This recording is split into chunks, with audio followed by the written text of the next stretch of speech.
The big question now is, why do we have such a rapidly growing second wave?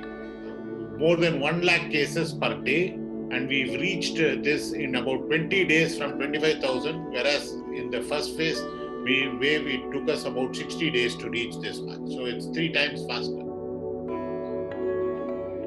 Let us first understand that though physical distancing and mask wearing would have helped slow it down, you can't attribute all of it to it, because when it went down in November, it was the festival season, and even then there was a lot of problems with people following that discipline.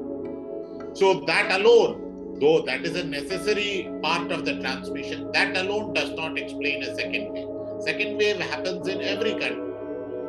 In some places like Punjab, mutant strains may have played a role, but it is unlikely that they are the major determinants, and anyway we don't have enough data to say they are not, but it is unlikely that they are the major determinants.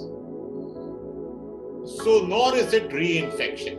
Reinfection is very exceptional. So if we are having a second wave, the best understanding of it was that the disease incidence came down because certain networks and certain clusters within which people mix, over there they had reached a threshold, both because of immunity and because of better practices, where the disease incidence came down. And then from one cluster it moves to another cluster. It takes some time to build up, and once there are many such clusters going, you get a second wave. That is in a sense what has happened. Some countries like Vietnam, New Zealand, South Korea, all of them did see outbreaks the second time. The Japanese have even seen 5 outbreaks. But whenever a cluster occurs, public health measures are imposed in that place, and you are able to bring it down to that place. You don't have a full-fledged wave. You don't have many cases spread all over the country. What you have is a localized outbreak. But if you do not have a disease surveillance system which is good enough, and if people are not confident enough, there is too much denial that there is no ऐसी disease hai nahi, or there is too much stigma and fear about reporting the case, then these clusters fester.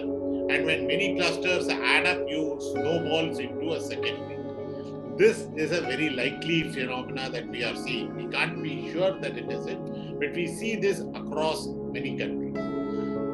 Therefore, most countries have had a second wave which is larger than the first wave. But some of them managed it well.